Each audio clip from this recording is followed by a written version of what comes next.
and welcome to Mountain Standard Time.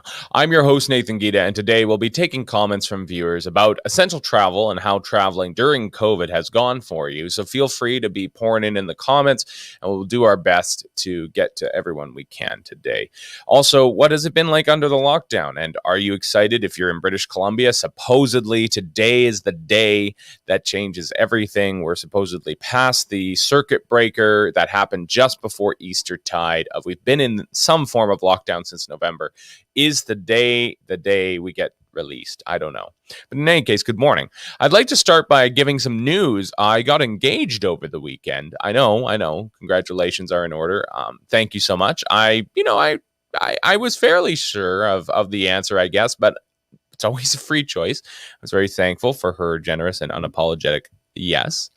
And as we kind of went down that road together throughout the rest of the weekend, that I asked my beloved to marry me, and she was generous enough to say yes. We celebrated throughout Victoria Day long weekend, and we were very thankful to be on our road to matrimony. We actually plan to get married this coming summer. We might drop you guys the live stream link a little bit later, a few months from now. As I reflected, though, this morning on our moment of bliss, it suddenly occurred to me how many of the lockdown measures had to be broken in order to make that moment happen, where I got to ask, will you marry me? On one knee, without throwing anybody else under the bus, because we don't need to do that. Everybody just helped after all. It's not their fault that they helped. Let's go over some of the inhuman measures we're living under and how I contravened them in order to just make a proposal. So our faith is very important to us, me and my beloved, and I wanted to propose inside of a church. And so that meant I had to go and ask a cleric for access to their church, which of course all religious spaces are closed right now, while the Costco down the road continues to have record business and serve thousands every week. So I had to go inside of a building that was closed by order of our provincial legislature, by an order in council, by the deputy minister, and by the minister. And it also forced me to, of course, interact with that particular cleric who is not perfectly in my bubble. We see each other, somewhat regularly, but he's not perfectly within my bubble. So we got 2 strikes there already. After she said yes, my dear buddy over here came and took pictures for us because he's good at that kind of thing. And that's another trespass because technically speaking, they're not in each other's bubbles directly. Of course, none of us were wearing masks because why would we bother? We're all plenty of space to be 6 feet apart or whatever, if you care about that kind of thing. And also, how would you take engagement photos with a mask on? I don't really understand how that would work. So we went off to the park and we got some more photos. But of course, thanks to COVID, there were people there that we hadn't seen in quite a while. So we bumped into a couple of people. We said hello. And again, nobody's wearing masks. Yes, everybody's outside and, pretty far apart, I suppose. But nobody really seemed to care. Oops. So family and friends have a right to celebrate these events, and I had already arranged for my family and hers to have dinner together that evening. We had some takeout, and people from no less than 4 households gathered in order to, celebrate us, and they were of various ages. One of them was a senior, a couple of them bordering on being seniors, and of course, the health conditions of each person is different. We all sat around the table, and we got our congratulations. It's really nice. And that was that. It was a wonderful evening. Again, if it wasn't for COVID and all the fear we have around us, we wouldn't have known that we were breaking any rules. The number of households only increased the next day when we had our friends over. So there was quite a few different households that day. Sunday was a day off for us. That was nice. We just, didn't see anybody. We just wanted to spend some time together. And of course, we did do one contravening thing. We went on the motorbike and went and grabbed some banana milkshakes out at the reserve for some status gas. And of course, that's outside of my neighborhood. That's outside of my area of town. So that was non-essential travel, I guess, in quotes. And again, we kind of trespassed that. So, the last thing that we did, of course, was on the Monday.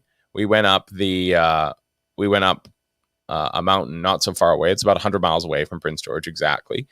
And by the road, anyways, not by the crow flies. And we went there with some people who hadn't been able to make it to our engagement party, and therefore they were from different households again. The road, by the way, out west was jam packed full of RVs and people going to Lake Country and who knows what. My father saw that coming back in. He was doing a locum out in Vanderhoof. So as he came back in, he saw that on Highway 16. It was clearly stacked to the rafters with people heading out to the lake. They didn't care. They had to do some very essential travel, make sure that their cabins hadn't been burned down or that, the booze hadn't been taken by the local hooligans. They needed to go check on things. It's very essential travel. And to the same point, there wasn't any cops out there along the road to stop anybody, and no attempts were made. I heard of no road checks throughout the Highway 16 corridor up here in BC's northern capital, up here in northern BC. So finally, to get engaged, let's just go over this. I had to break the bubbles rule. I had to go inside of buildings that are closed by effectively court order, by the government's orders, while the building next door is open and serves 10 times the people they do every day, every week. I had to see people from different households because what was I going to do? Wear a mask on Zoom and say, look, this is my beloved. We're engaged now. This is my fiance. That's nonsense. And finally, between the little bit of the welcoming, congratulating parties we had, and then going up the mountain, we were non-essential traveling and we were with people from different households. So I broke all the rules. And I guess all I'm saying about that is I'm not even encouraging other people to do it. I'm just saying, you know what? Like, if you hadn't known that it was COVID, you wouldn't know that you're breaking any rules. Like, that was just normal life 15 months ago, 18 months ago now. We're getting into the 18-month mark here pretty quickly.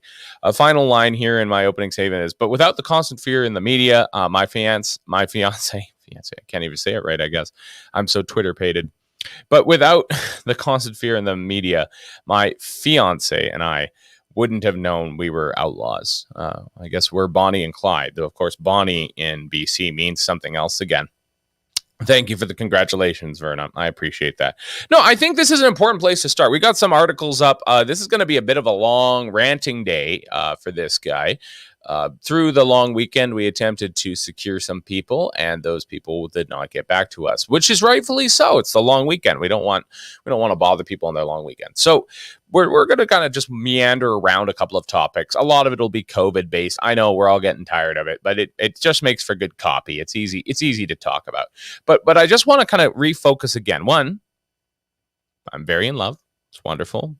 My beloved, my fiance, matters very greatly to me. And two, the joke being that, we're just two human people who just wanted to celebrate this very important moment in our lives, right? That's it. It's very straightforward. I used to smoke. I'm not the most perfectly healthy person on the face of the earth, but I've improved that quite a bit. I've probably lost about 70 pounds since Christmas or so. It's been about 50, 60 pounds, depending on where you're counting from. And so I'm in better shape. I'm feeling better. My beloved is an athlete. She does a good job of that. She was very competitive in some sports in her past. The people around us are mostly healthy. And no one's licking each other's eyeballs or spitting on each other or, doesn't know to cough into their arm or whatever. Like, we just observe the normal things that people do, the normal things that people do. And I guess the thing I'm trying to drive home here is that there is this beautiful moment. I've never been engaged before. I've never been almost married. Or I've never been married. I don't have any, exes in my life or alimony or child support. I don't have any of that sort of stuff going on. This is going to be my first and hopefully only marriage coming up. And the point is that this is very important moment in my life. And I wanted to celebrate it as well as I could. And the littlest things, it's not like we went and had a destination engagement or whatever. Like, we didn't do something extravagant. I didn't invite everybody and their dog. Apparently, actually, in some cultures, engagement is a huge thing. We were actually just talking with some friends of ours who are from Central America. And so just like how Sweet 16 is a really big deal in Latin American countries, like quinceañeras for women is a big deal, just like how in Judaism, men coming of age is a really big deal, right? In Judaism. So we have different cultures have different celebrations, but when you get engaged, this is a big deal in other cultures, but it's not even, it's a big deal for us, but I mean, we don't have a super formal cultural way of celebrating these things in North America and in Western culture. But the point is that, Anglo-American culture, I mean, and we just had this one little thing, this one special moment for us. And every little thing we wanted to do for that was a trespass against some kind of health order. And I think that's disgusting. I think it's unjustifiable. I think that the mere hint that there is somebody out there who thinks they have a right to be my school marm, to be a hall monitor, to think that they have a right to tell me not just how to live my life, live my best life. No, it's literally like this most human moment. This is a very important moment between two people who love each other. And somebody thinks they have the right to tell you no about that. And we pay that person.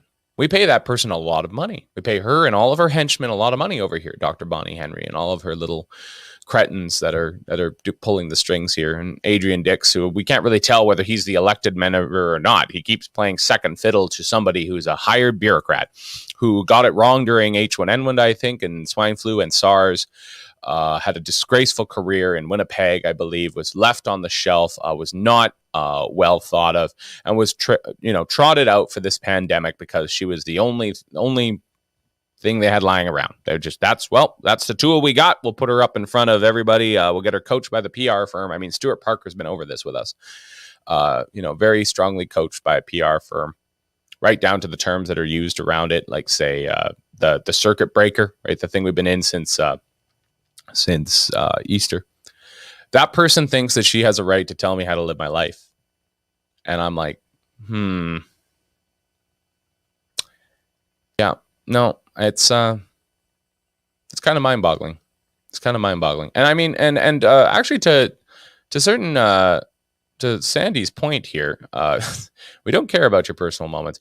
Well, I don't think that's fair, because my personal moments are also your personal moments, in the fact that I'm just another human being, and there are other people who are in far worse shape because they don't get to celebrate those things at all, because they are living in fear of the restrictions.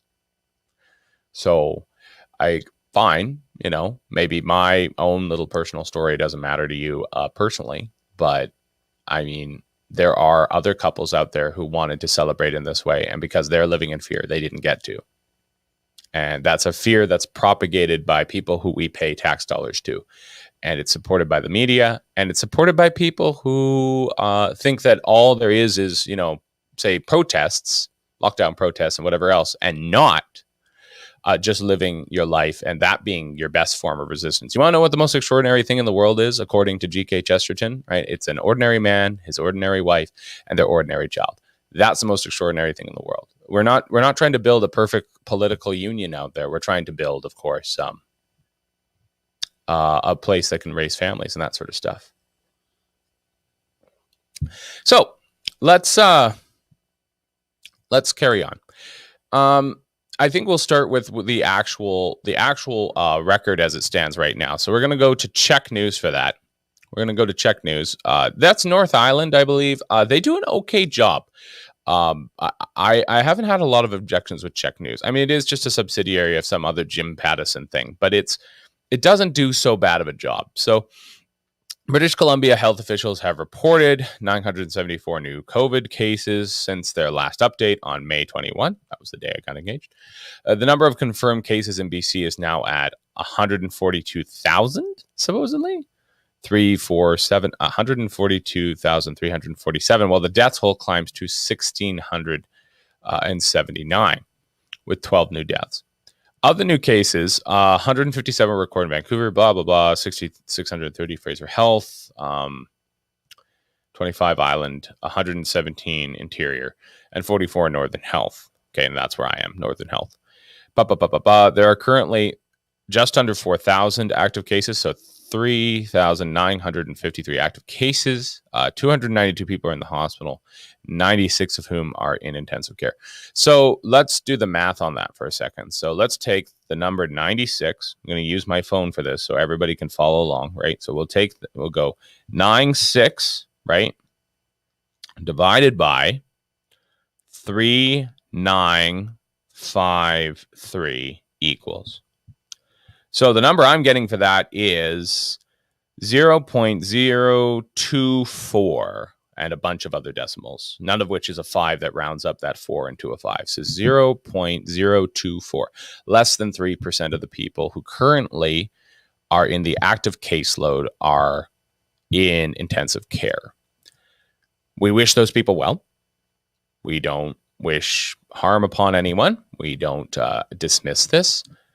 All I'm going to say is that while the people who are suffering and in intensive care, God help them, simultaneously, I don't know how you can panic over a number below 3% when it comes to intensive care hospitalizations, not hospitalizations in general, but intensive care and being in the intensive care unit.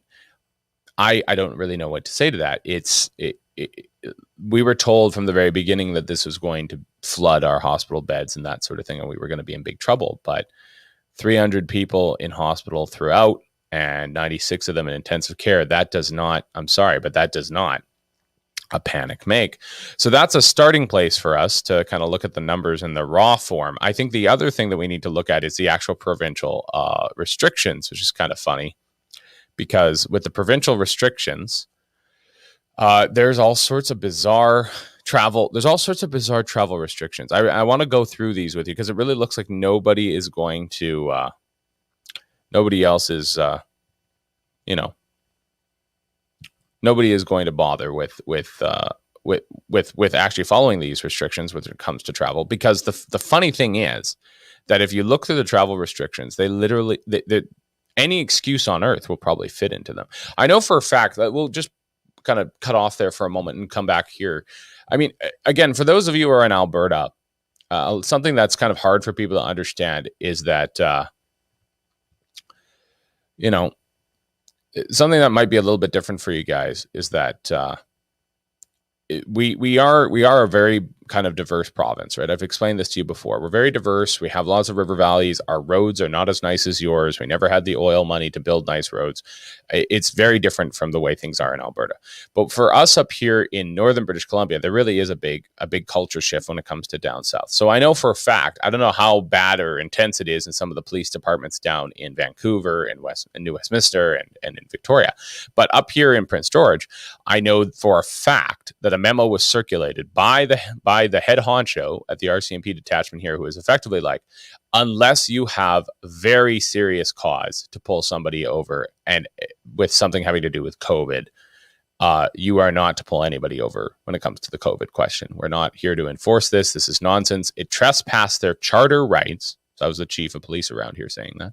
Well, somebody was in charge anyways. I don't want to attribute it to him particularly because I don't know if it was him, but I know that it did objectively happen, that there was a message from on high that said in no uncertain terms, we aren't doing this.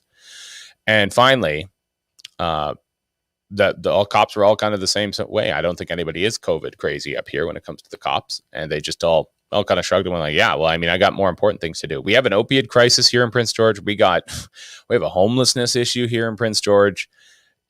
We have people dying from opioid overdoses and homelessness here in Prince George in a way bigger way than anything's going on with COVID. So I think the cops were more than happy to go and be like, yeah, you know what? This isn't my problem, not my circus, not my monkeys. I'm just going to move on.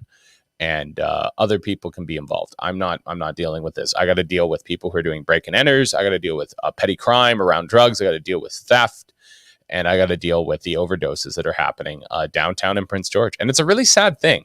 It's a really sad thing. For a long time, Prince George was actually doing better when it came to, well, all those issues. And what's gone wrong, I mean, speaking of things that are from China, I mean, between the virus from China and the opiates, the fentanyl that are from China, Like, it's just wreaking all sorts of havoc in British Columbia. And so we talked about this a couple of episodes back. It is officially true. It's officially true that more people have died of the opioid crisis here, at least here in British Columbia, than have died of COVID.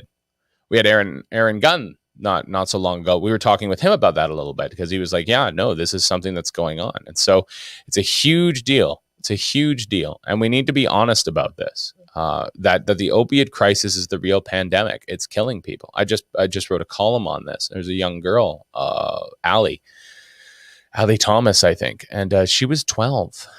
She was 12. I mean, she couldn't die from the virus, supposedly, right? She's too young. Young people are dying at a 0.00000 whatever, lots of zeros, 1%. It's very, very low. It's almost negligible. The same amount of people die of the flu. Young people can die of the flu. Young people can die of all sorts of strange but usually non-lethal diseases, but they just hit them at the right moment and they die. It just happens, right? Or they're immunocompromised in other ways. It's basic science, basic medicine. But the problem is that, this young lady, this girl, right? She's 12. She overdosed, and she didn't get overdosed because someone dosed her. Someone like stuck her with something. She overdosed because she was procuring drugs. She was asking her older friends to help her procure drugs. Like, that's pretty sad. That's pretty sad. So, well, it's beyond sad. That's beyond tragic. So again, like, what's the real pandemic? What's the real issue here? Are we treating the right thing? We've poured how many millions of dollars into COVID, and we can't pour 1 cent into treatment centers for people who suffer from opiate addiction and try and figure out how to cure this horrendous thing that's happening in our communities and happening downtown. I don't know what else to say on that point. It's just really sad. We'll skip over to the provincial restrictions here for travel, to be clear. Just advising my producer on that. We'll use the travel one. And we're looking at the travel one, and we're going to read through this. Okay, we're going to read through this. I know everybody says, well, the reading just gets boring with people. I'm like, well, actually, Louder with Crowder does this all the time, Stephen Crowder. There's also, there's hot takes from lots of different commentators on the internet. I think we can read through this a little bit. So, restrictions on travel between regions of the province. Okay. Under the EPA, an order restricting non-essential travel between certain regions of the province is in place until May 25th at midnight. So, technically speaking, that has expired as of 9 hours and 20 minutes ago, not 24 minutes ago. So, we're now past that. And but what was going on until then? So if we scroll down a little bit further, the order combines BC's 5 health authorities into 3 regions of the province. So you get a picture there of how that works. So literally, like, what is that? Like 85% of the province is in one region now because the northern and interior regions were combined. I live in the northern health region, so that's the one that's up. You can see the one that's up. And then, of course, the southern interior has its own health region. And then we have the lower mainland, Fraser Valley. That all got combined into one because so many people commute back and forth.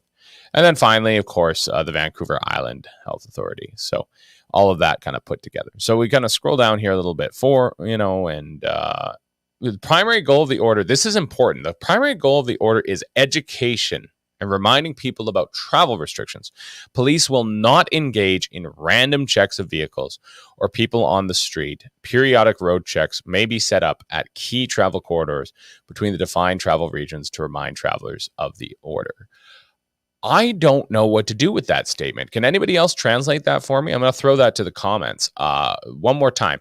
Police will not engage in random checks of vehicles or people on the street. Periodic road checks may be set up at key travel corridors between the defined travel regions to remind travelers of the order. I don't know what that means. Because you're saying the word police would immediately makes me think of the word enforcement, right? Like, so if there's a policeman, then rules are going to be enforced. I slow down in my car when I see a cop.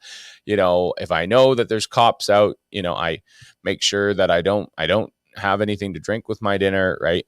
If the cops are out, I make sure that my license plate is secured to the back of my vehicle and the sticker's updated. Like, I mean, That's what the word police means. The word police doesn't mean police. The word police means enforcement. That's what it means. If there's a police officer, the rules are going to be enforced. Over here, it's saying, a police will not engage in random checks. Well, then what's the point of talking about restrictions? I don't understand. I know that over the weekend, I was looking this up this morning. Over the weekend, there were about 4 or 5 spots, particularly in the southern western part of the province, as to say the lower mainland, where there were checks going on. So the BC Ferries was doing its job to check people, I guess, kind of. And then there was Highway 5 and Highway 1 near Hope. And so there was a couple of different ones. Oh, and nothing you wouldn't have suspected yourself. Like there were all places that are choke points in the province. Again, you guys in Alberta, if you're watching this, you guys got range roads everywhere, right? As soon as you're out of the Rockies, like you really could drive in a perfect rectangle around Alberta and only touch pavement when you cross the major highways, right? Like you could do that. You can't do that in British Columbia. British Columbia has way too many mountains. It doesn't work like that. So the point that I'm trying to draw here is that when you with BC, there are essentially arteries that go all the way down to Vancouver, and they kind of intersect at Hope or on the coast, right? So we have the Pemberton artery that'll take you back to 97, but it goes through the coastal land, and we have the Coquihalla, and we have Crow, and we have the number 1, the Fraser Canyon. So we have all these different things. So they've just put people, I guess, enforcement officers on those choke points, and apparently people were gotten and they were pulled over. But the joke being that I think actually that one that's a good one there. The one that you just pulled up there, my producer. I think that only a couple people were turned back. I think I was reading that this morning. Out of like the 500 vehicles that were stopped at one checkpoint, two vehicles were turned back, and at the other one, where another 500 vehicles were stopped at one point or another 2 vehicles were turned back. So in all of British Columbia, and maybe one person got refused service at BC Ferries. 5. I think that's 5. 5 people were turned back. So let's see here. I'm not sure if this one's the one, but it's just here we go. So the British Columbia turned back more than 100 vehicles at checkpoints enforcing. Oh, that's interesting. That's not the report I read before. Fined at least 2 people. Maybe it's just 2 people getting fined. Okay, that's not okay either. But that's interesting. But 103 vehicles were turned back. That's interesting because I hadn't seen that. I'd only heard of a couple vehicles getting turned back. I wonder if there's different levels of that report. Maybe there's going to need to be more explanation. Even so, that says there's almost 4,000 vehicles passed through road checks and only 100 were turned back. Again, that math doesn't work out very much in anybody's favor of enforcement when it comes to COVID. So and I'm not advocating for that. I don't want anyone to enforce, I didn't want anyone to enforce the COVID restrictions, obviously. I'm just saying that I don't really understand I don't really understand what the point of talking about enforcement is and talking about police if the first line that you use to talk about police is they won't be enforcing them. So I guess you could just say, well, that's like a double blind and it's like reverse psychology and the government's like lying to us even more. It's like, okay, look, like I get all that. I do.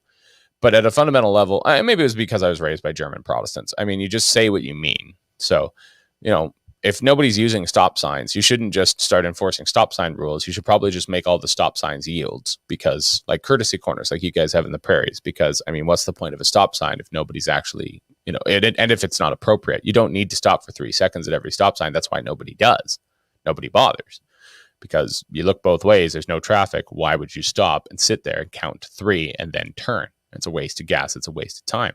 So, but to the same end, like if I needed the price of something's the price. We're not good at haggling in my family, because the price of something's the price. Of course something would cost this amount of money. Somebody wouldn't be trying to fleece you for something. Why would they? Because if something costs money, it costs the money that it's supposed to cost. No more, no less. That's that.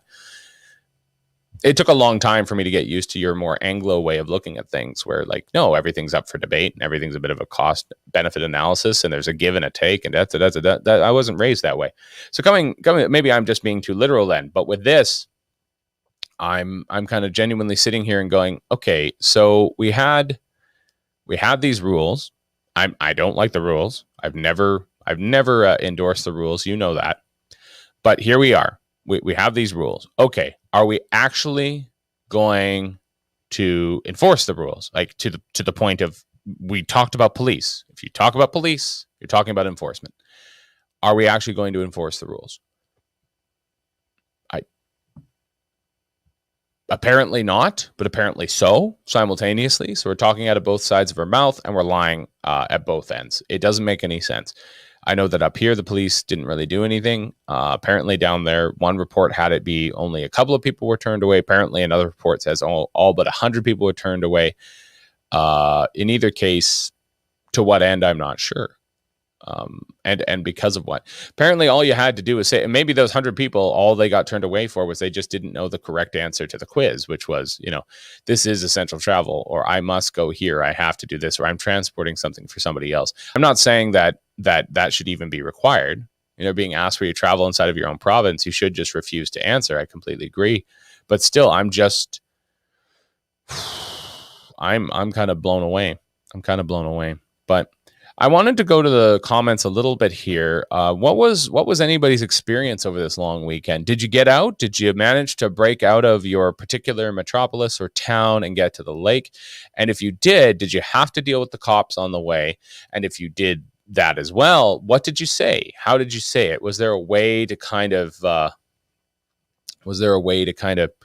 dodge the bullet, get around those questions? So I'm opening that up to the comments. I'd like you guys to comment on that. A few different comments have been made throughout. Patricia liked the stop sign point. That was I've been talking for 30 minutes about different aspects of COVID and about my dearly beloved, my fiance. But the thing that's kind of struck home for people is the stop sign. Yeah, I don't understand the stop sign point. I don't understand that. Like, we in BC, I don't think we have a single courtesy corner in all of BC. There are yields everywhere, but those are for on ramps, off ramps, right, getting in and out. But the idea of a courtesy corner like you guys have in the prairies, which I think makes infinitely more sense, just doesn't work. We're not there. So we got it all around. There's another comment from Shelley here. So many contradicting stories all around. Yet when I look in my world, I don't see sickness. Other people driving alone with masks or walking outside with them on. Yeah,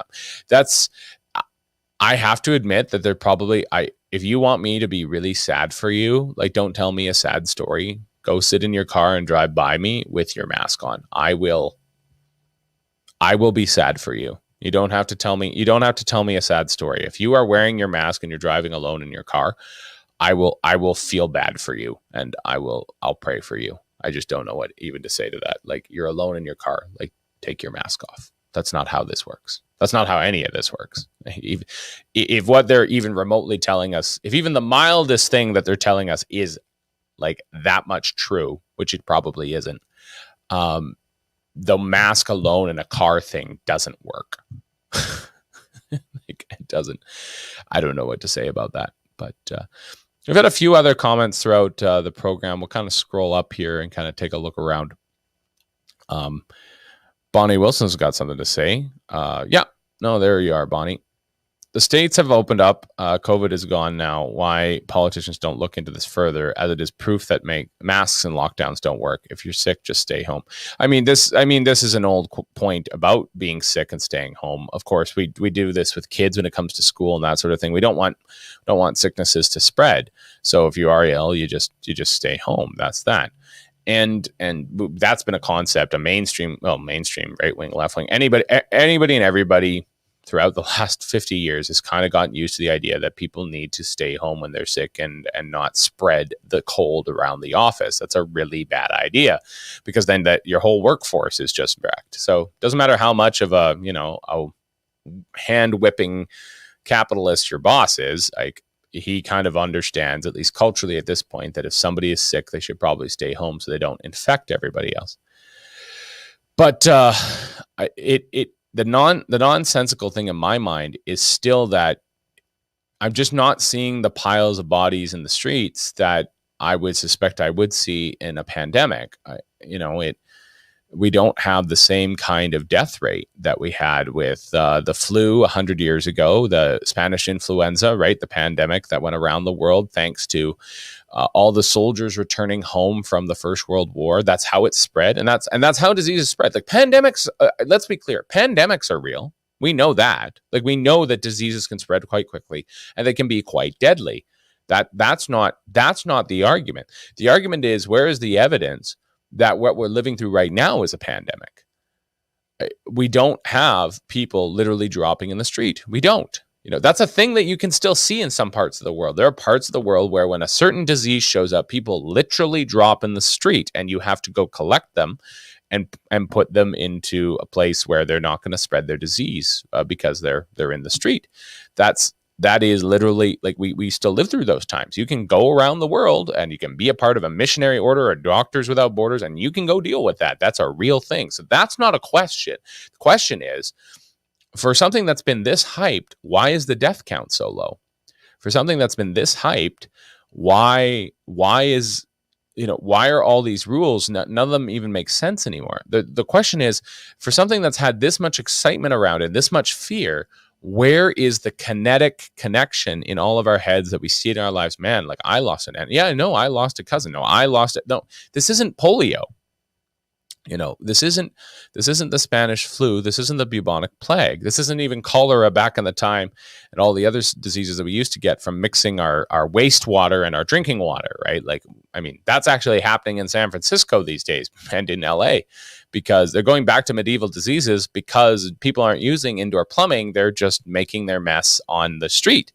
And that's mixing in with drinking water and everything else. And it's creating little denizens of disease around the city. So it's all falling apart. But this is the thing. Like, here we are.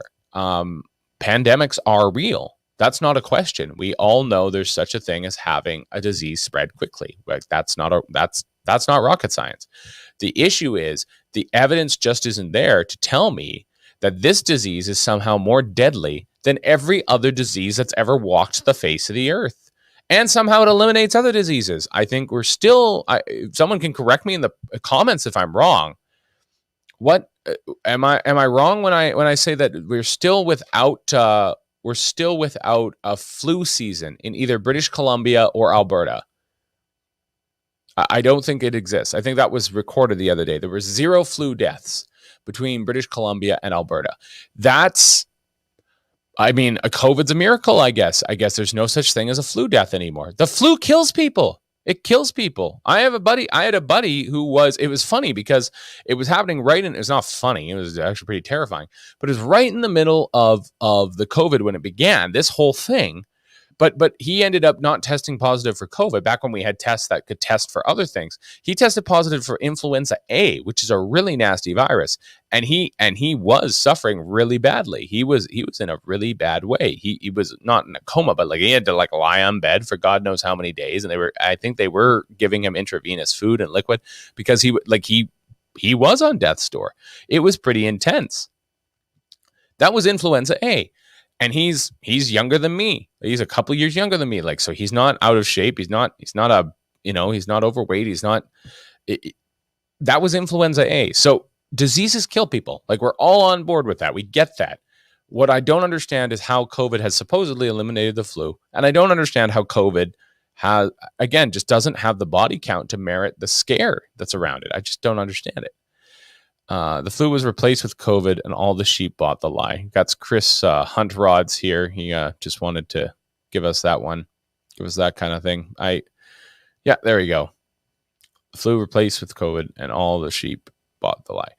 I do say that there is something very fishy going on with the fact that there's just no flu season. And like the flu doesn't just almost kill my buddy there. Like the flu, and especially I'm sorry, but the flu kills old people, right? Like there's no nice way of saying that.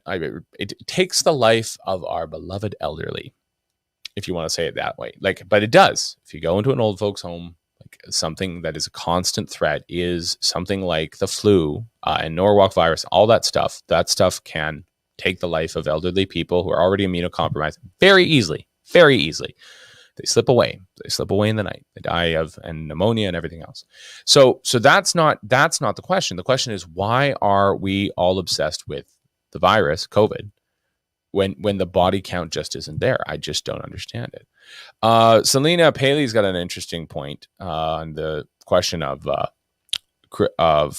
vaccine passports. Yeah, it's just a little ways up there.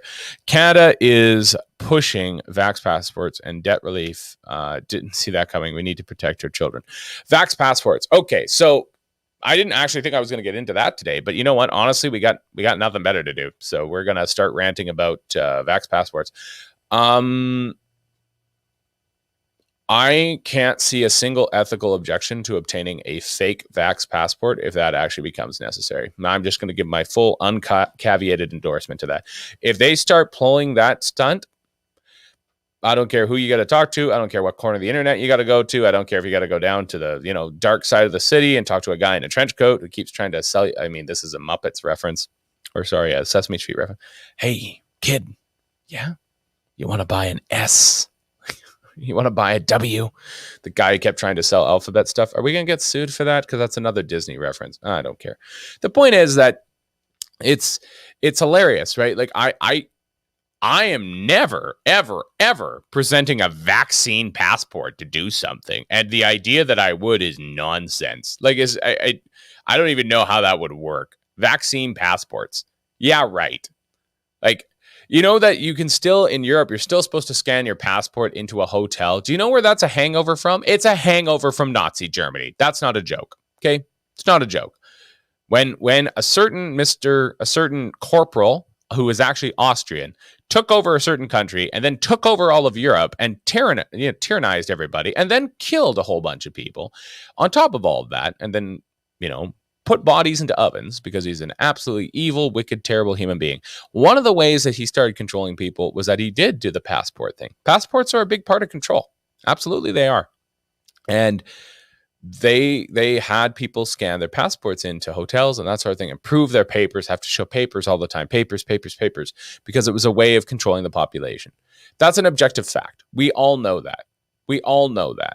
I don't know how far the libertarians were ever right or wrong about driver's licenses. I'm a guns guy. I think my gun license is a waste of time. It doesn't stop bad people from doing bad things. It doesn't help good people do good things. It just is a tax on the good people while the bad people continue to get away with what they're getting away with. We can debate all those other things to a different issue. But the idea that you're going to get a vaccine passport, like, what? Like, are you high? I'm speaking to you in authority. In high authority, apparently. You're all drunk off your keisters and you're all smoking something that really should, I don't know what you're smoking, but it's more powerful than any other drug that's ever been on the face of the earth. What are you talking about, vaccine passports? Are you nuts? Can you hear yourselves? Like, really, if you're in charge and you're at all somehow listening to this program, or one of your crazy uncles shows up with my program and piping it in through your ears, or has it playing in their truck and you're just stuck in the truck with them and you have to listen to it. I don't know what to tell you, but you are insane. Like, you are everything that's wrong with the world if you think vaccine passports are a good idea. Like, I don't know how you justify that. How could you do that to your fellow man? How could you do that? How could you look somebody in the eye and be like, yeah, you know what? This needle full of this serum that was developed very quickly, and we've already seen have had some complicating effects, particularly when it comes to the AstraZeneca. I had a family member who was suffering from it, literally got blood clots, healthiest guy you've ever met, literally looks like James Bond, doesn't drink, doesn't smoke. No, like, just looks like Superman, like, blood clot, first time in his life, no family history for it. And even the Moderna, I think our boss here, actually, he got the Moderna, the second dose of whatever. I think he posted that on social media or something, getting his vaccine dose, and he was put down for the count. He was really knocked off his butt. Like, I'm not getting the vaccine. Like, I'm never going to register for it. I never want it. I don't see the need for it. I don't understand at all what's going on there. I don't know why I need to do that. And they're doing a terrible job of even promoting it, to be honest with you, over here in BC. But the bigger thing is that the passport, yeah, right. Yeah, right.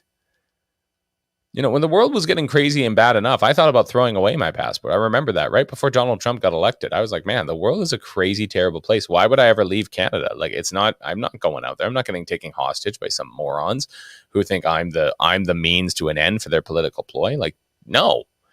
And bleep that, in short order. And then now they're going to make me have a passport to travel in my own country. I'm not getting that passport.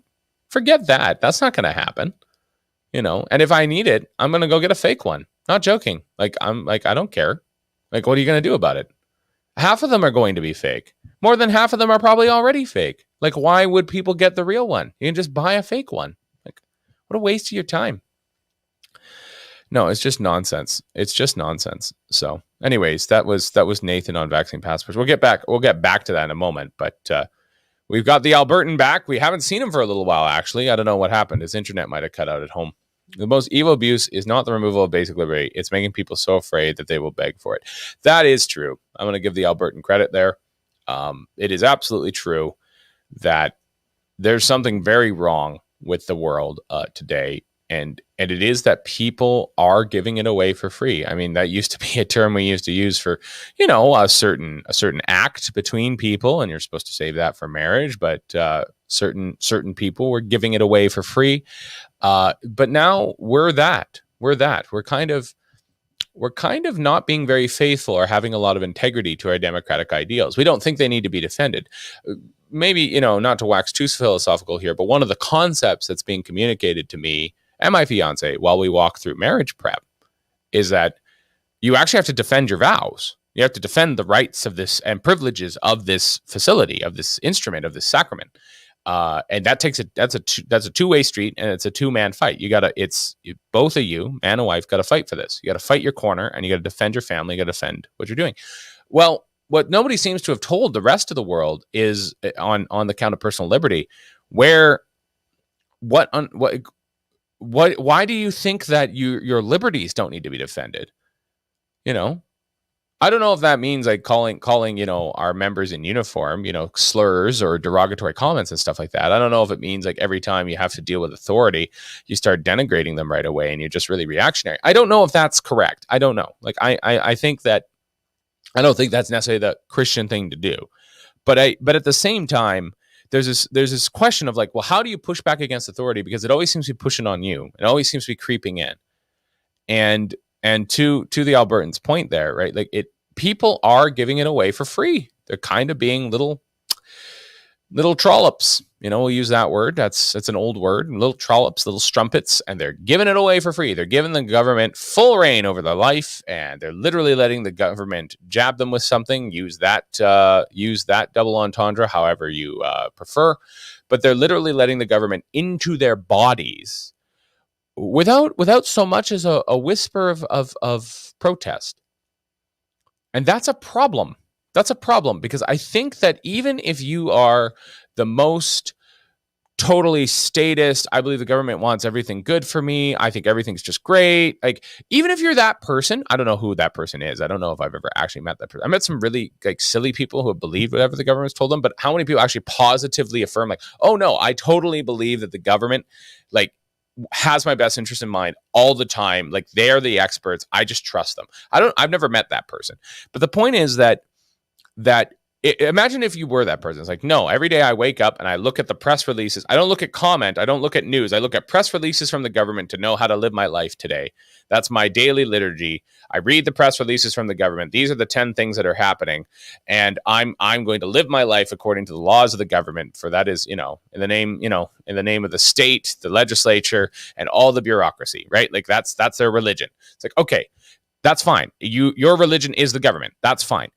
Do you actually want to just give up your bodily autonomy when it comes to like the vaccine? Like, do you really believe that yeah, no, that's fine. Like, I'm just going to give up my bodily autonomy. I haven't met the person who was already in favor of the government that much. I don't know how you could be in favor of that. Like, again, even if you think the government's out there to help you, it just, why would you think that? The government, like, look at the government food guide. Not to throw our poor dairy farmers under the bus here. I do have a problem with the dairy lobby. I know that's going to throw some people off. We got a lot of prairie watchers here. We got some BC watchers here as well. Me and the dairy lobby don't get along on this count. I have a family farm, and we don't get paid. We don't get subsidized. We don't get protected. We're not part of the protected class. We don't print money. Not saying those people don't work hard. Just saying we're not part of the protected class. So we, that rubs against us pretty hard. It hurts. But the point is that, we know that the government's nutritional guide is also full of crap and that it was politically motivated. We know that the government, favors some companies over those. We've all talked about Bombardier for years. Everybody watching this show knows about Bombardier and the subsidies. Like, all of this stuff is clear and obvious, and you don't have to be a conspiracy theorist to notice those things, to notice how incompetent government is at so many things. And that's just a statement of fact. Like, it's just a statement of fact. It's not even a denigration of the people running the government necessarily. It's a big, complicated machine, and it breaks down a lot because people can be lazy and selfish and just uninformed because the communication lines have to go a long way. I'm trying to give them the best shake I can there. Why would you let this entity give you any dose of anything? And even so, why would you let it control your life based on whether or not you would let it give you a dose of something that we know has given some people some real illnesses, some real hardships, and it has killed people? We know that. Why would you give up your bodily autonomy to that? I don't know how could you think that was okay? I don't know. Makes no sense. What else we got here in the Selena? I gotta bring that one up. That's a good one. Bunch of trollops. There we go. It's a little ways up there. There it is. Bunch of trollops giving the milk away for free. That was great. I'm starting to wonder if Selena's a bot. She might be. That's okay. Hopefully she's not. Hopefully she's real. That's hilarious. What's going? Vaccine passports, social credit scores, massive power and internet blackouts due to hackers. Yeah. Rich, I mean, I don't think you're wrong about it. I really like your image, by the way. That's a pretty cool image.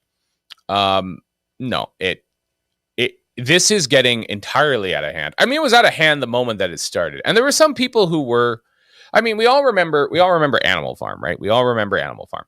Animal Farm was, just a minute here, I got to take a sip of this. Temperatures changed here in British Columbia, and it's getting a little drier outside because it's summer, and you got to keep things flowing. We all remember Animal Farm, right? So Animal Farm, we know in no uncertain terms that it was always doomed from the beginning, and the person who predicts that it's doomed from the beginning is, of course, the donkey, whose name is, oh my goodness, what's the donkey's name? Samuel?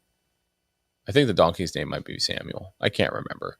The point is that the donkey predicts from the beginning that this is going to go wrong and things are going to go bad and terrible, tyrannical things are going to happen. And now, who was that person exactly when we were back at the 15 days to flatten the curve?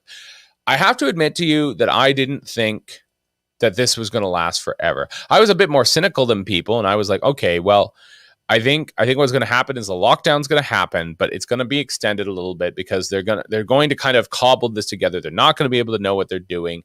They might take the lockdown because for us that was basically St. Patrick's Day here in British Columbia. They might get us to basically June. I kind of maybe thought that, and with the CERB and everything else and the cost of everything and needing to get a job up north, I got out of town. I needed to pay for a truck. I needed to get out of town. Went up north, worked in Churchill. Some great stories from there. Someday I hope the employer that I was up with there, he advertises with us. I need to call him actually. But the point is this, that like, if you'd asked me then, I would have said, no, okay, look, I'm cynical about it. I'm cynical about government power, but how bad could this really be? It's not going to be that bad. Like it couldn't be that bad. It's going to be a few more months than maybe they said it would be, but we're going to get through it.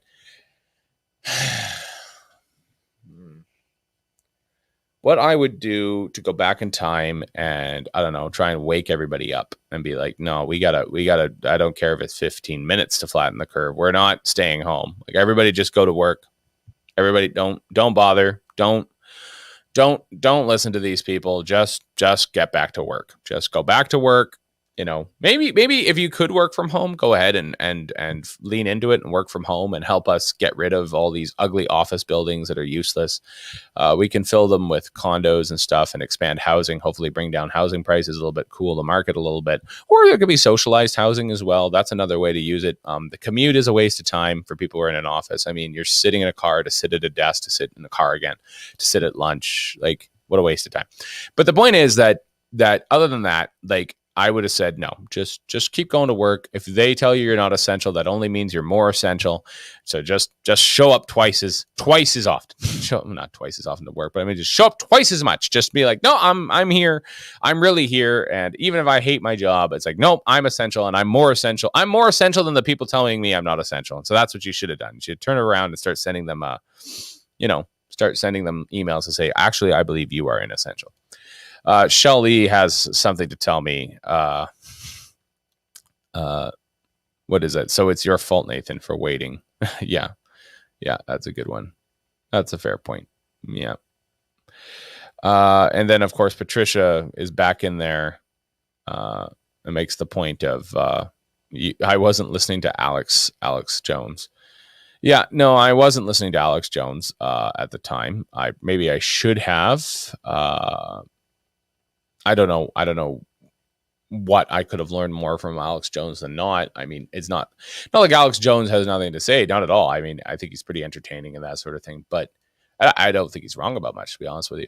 But I think the flip side of the equation is that Alex Jones also, he's also had some hot takes on things that didn't happen. So some of that legitimacy has been harmed by his own doing, and not just because people call him things. It's just his own kind of thing. But hey, that's life. So I'm looking back at that time, and I'm thinking back to those moments, and I'm trying to imagine what I would have said if I could have. If I knew then what I know now, what would I have done? I don't know. I mean, we say this all the time about everything. I mean, going back to the Animal Farm point, there's another line about what happened in Russia and what happened with communism and totalitarianism throughout Europe into the 20s and 30s, and of course into the 40s, where millions of people died. And one of the points that's brought up is, I think it's in the Gulag Archipelago, which is of course by Solzhenitsyn, Alexander Solzhenitsyn, who of course spent time in the Gulag. He brings up the point that, looking back, they wish that they had just resisted with anything they could have. Said, we wish we had taken table legs and whatever we had in the kitchen drawer and just whatever we had. Whenever the Stasi showed up, like, there were always more of us than there were them. And if we had just resisted enough, if the state had just been made to suffer enough, the state would have relented, because that was the only language the state understood, was force, corrective force. And that's not an advocacy for violence here. I'm not endorsing violence, but if things get much worse, I think that things will start to get violent. I think things have already gotten violent in certain parts of the world, including the United States and others. And Canadians that aren't famous for our violence, we're not. We've never had a successful rebellion. Domestic terror groups aren't very inspiring or successful. Anarchy in Canada is a word that gets made fun of by people on the left and the right. Like, nobody really talks about it. Libertarianism in Canada has basically no foothold. Canadians are not famous for being disorderly, right? Our very motto, right, is peace, order, good government. Those are the words you need to know about the British North America Act that founded us back in 1867. And I don't know what that looks like in Canada. I don't know. The Albertans back with a couple more comments here. We have, we lost him. There we go. Problem of government overreach is a generational problem of our own making. That's absolutely correct. That's absolutely correct. I don't mean to just pick on one commenter. We got other commenters here. Jeff Smith makes the point of peaceful protests and civil disobedience. I think that at this point, civil disobedience is kind of like what me and my fiance did this week, and I wasn't really sure why. I don't know what. I think her name was Jen or something. She was super not into me telling my story. I don't know what was going on there, but I think it was very much just like just living your life, like living your life. Oh, Jeff Smith, except for the Canucks riots. Yeah, no, look, I had nothing to do with the Canucks riots, and I don't really care for the Canucks. I do think that was a really badly called game. I want to be clear about that. That was a really, really, really bad of set of games, set of calls. That was it was terrible. But nonetheless, they didn't have a right to riot, and that's not okay. That wasn't okay. And people got hurt, and a lot of things got smashed. And it was like those mostly peaceful protests that they had down in the States last year. Mostly peaceful. It wasn't like there were Wendy's on fire or anything like that. But I think that what we have to focus on here is a fundamental point of we do have to turn the tide. And I think it is getting turned by people just living their lives. I think in a way, people have asked me to come down to the anti-lockdown protests, and I've hemmed and hawed about it. I've been very busy. I mean, I'm trying to get, trying to go from zero to hero in a year. We're doing this broadcasting thing. I'm getting married. I've got a bunch of other stuff, on the back burner here. It's a busy time. I'm moving this week. Studio might be moving this week. We're going to get into a tussle with our overlords about that. See if we can't get our beloved landlords to understand why the studio needs to stay here and that tenants in British Columbia actually have rights. But anyways, that's neither here nor there. The issue at hand, though, is that like when people ask me about the lockdown protests, I support the people who are doing it, and for myself, I feel like almost the best form of protest would be for us to just live our lives. I think there's almost a kind of it's almost controlled opposition. I'm not saying there's no value to the lockdown protests. I'm not saying that at all. I'm just saying that it's almost like a beautiful way to filter out who you would kind of, monitor and write down their names and like, okay, this person's here, this person's here, this person's here. Instead of us all kind of going madly off in our own directions, not to quote the CBC comedy show, and just like, well, you can't stop me and my fiance from going on a hike with a bunch of other people and the 1,300 other people on the road and the 500 other people who went to Summit Lake and the 900 other people who tried to get onto the island down south. Like, if everybody just does stuff and just goes places and keeps living their lives, like you can't enforce. You can't. If we all need to come together and march on City Hall or whatever, like that's fine. But I think that the best way to resist is for us to live human lives. And in a way, protest itself is not actually it's a very political activity with very inhuman elements to it. It may be done for human reasons, but ultimately the most human thing you can do is, be with your family, provide for them through your job, and do what you have to do, right? I mean, the only let's put it this way. Maybe this is an interesting view into my political view of things. I believe that the only political thing I should have to do ever is vote. I don't think I should need to protest or rally or send even money to political campaigns, really. I should just be able to show up and vote for people who actually do their job. They don't want to take my rights away. They don't want to take me. They don't want to hurt me. They don't want to hurt my family. They're just interested in making sure that things are good enough and big enough to I should just be able to live my life. And I think that you could have representatives that want me to live my life and live our lives and not bother us. Like, how hard could that be? How hard could it be to be just like, like the old school way of being a politician? You're just corrupt because you just, you're helping your brother get the contract. Like, that's it. Like, you didn't want to control anyone's life. You just sat around, drank coffee, smoked cigars, and you were just kind of a jerk. Like, that's it. That was it. Like, that was all the control you want. It's like, well, I got elected to this local ordinance, or I got elected to Congress, or I got elected to Parliament, and whatever. And now my brother gets all the contracts around here. Ha, ha, ha. And I just, I puff on cigars, I take my kickbacks, and I drink my coffee. That's what happened to that corruption. Why do people want to control my life more than that? I don't understand. That was good enough, right? You were getting paid. Like, who cares?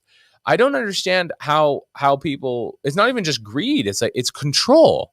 It's an obsession with power and control. It doesn't even pay well. Do you know how little you make as Bonnie Henry versus being probably a bad politician handing out contracts? People make a lot more money.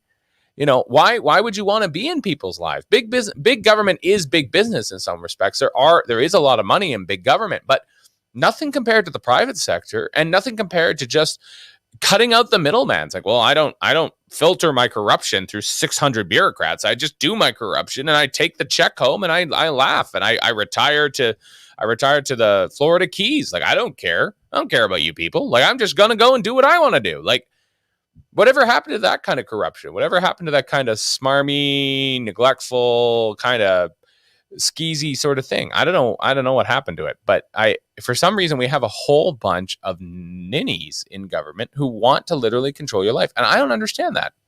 I couldn't imagine doing that to people, being in charge and being like, yeah, no, I'm going to control your life with everything. We're gonna go back into Selena. I guess she's trying to explain to me that she's not a bot. She told me that I'm doing a good discussion today. Well, the discussion is with me, myself, and I, minus how things go with the comments and that sort of thing. Really enjoying the comments today. Important for people to have their say on this show. That's what this show is about. This show isn't about me. It's about all of us, and what we're wrestling with here as Canadians in general, and of course as Western Canadians in particular. There's something maybe to pivot with there, and something that's kind of coming to mind again when we're looking into. Oh, look at that. That's Selena. She's got some things to say. My fiance said this. If I got engaged and then when I get married, apparently, you just all the girls become your fans because all of a sudden you're just, you're secure and not dangerous anymore, which for some reason makes all the girls want you. I don't know. It doesn't really make a lot of sense, but we don't, of course, in Anglo-American culture, we don't have men with rings on before the wedding day, but I wish that was a cultural thing, because I am betrothed, but not going to be able to change that for now. This is actually an interesting point. David Bjorkman is a Canadian political expert. We'll bring that one up with Chris Marchuk there. Just down a little bit. That guy. Yep. Dave Bjorkman is a Canadian political expert that warns Canadians we are in colonial where Trudeau and premiers are first-class citizens and dictatorship powers where we are third-class citizens. The Constitution doesn't even apply. That's a fair point. That's a fair point. Yeah. Actually, I got a lot of sun yesterday, Patricia, but fair point. Blushing talking about my fiance. I always do.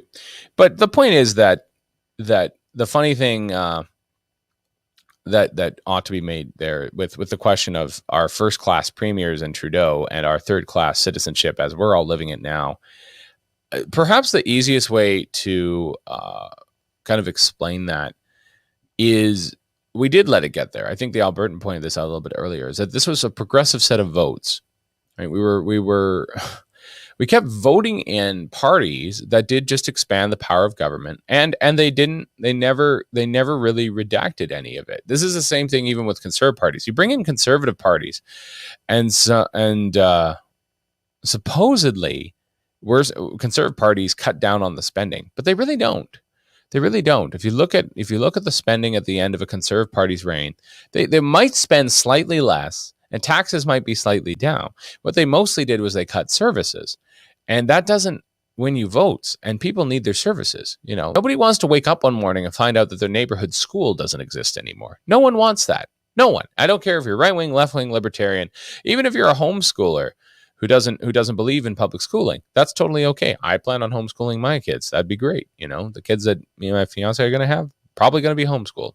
We've talked about this, but the thing is that you still wouldn't want to wake up one morning and find not just the school closed, but then the playground pulled down and it turned into a commercial development, and all of a sudden this focal point of your neighborhood is gone. There's no more soccer field. There's no more playground. There's no more services are more than just somebody getting a handout of some kind or getting a service of some kind or getting some education, in the form of service, not just the education itself, but there being a facility to get educated at or a hospital to get treated at. And conservative governments do a really good job of shooting themselves in the foot they cut services, and nobody wants to wake up one morning with their services cut. Not a single one. And so conservatives need to think through that a little better and start winning elections based on ensuring more freedom And if there are going to be services, those too are accessible in a more free way. So, for example, a universal credit when it comes to education. You know what? Leave the schools standing where they are, but reorganize them in their labor and and curricular sense to be like, look, if you want to take this school wherever you want to take it, you go right ahead. But people need to show up, and if people don't show up, then your school's going to fail.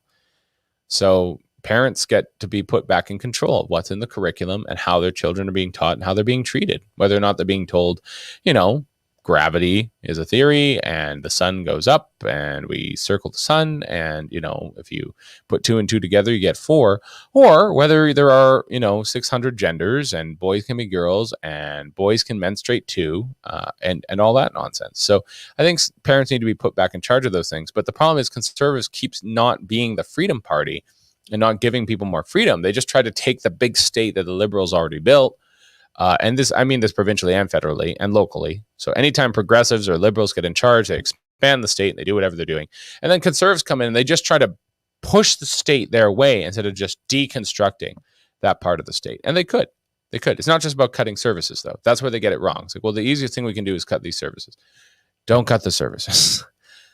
Eliminate redundant departments in their entirety and cut down on managers, put more frontline people out there for the things people actually need, and then you might actually start winning some votes. The Albertan's back again. He's got some things to point out here. The problem with an ever-expanding suite of public services is that you eventually hit a point of the government touching every point of your life from cradle to grave. That's not incorrect. I actually, for me, and I don't know if I've ever had a back and forth with the Albertan on this. I think we have a little bit. I don't think the Albertan is a theist. I'm a theist, but he's not. I actually like to use the word. Theocracy. I know I've used it on the show before. I'm sure it's getting to be a bit of an old drum for some people around here, but I like to use the word theocracy.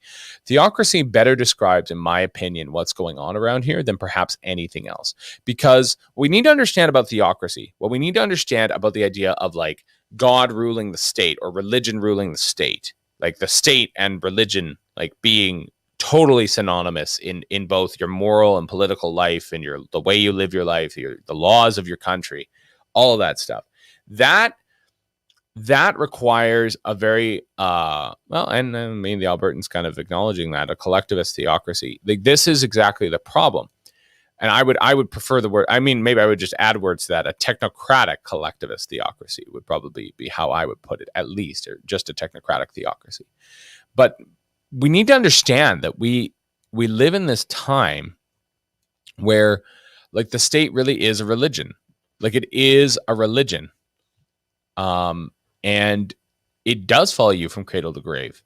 It's there when you're born. It writes your name into a registry and then it gives you a number, right? That's what your SIN number is. That's where it came from. Your social insurance number came from the day you were born. You were written into the registry, right? And then you're tracked through all of your life. When you get your inoculation, speaking of vaccine passports, like certainly, we have that tracked, right? Your thumbprint is taken by the state. You get into school. I was sent through public school. I wasn't homeschooled. But even if you're not public school, even if you're not private school, even if you are homeschooled, like the way that you're being taught, right? You're being taught about the government as if it's always right. And you're being taught about these things. And then finally, you're being taught that experts are always in charge. And so you get into your teen years, right? You're still being told the experts are in charge. And you might rebel against your parents. You might rebel against your teachers. But, when you need to go to the doctor because something isn't feeling quite right, you just listen to the doctor and you're kind of very credulous. This is how we train our people. Social control is very important because it requires social cohesion.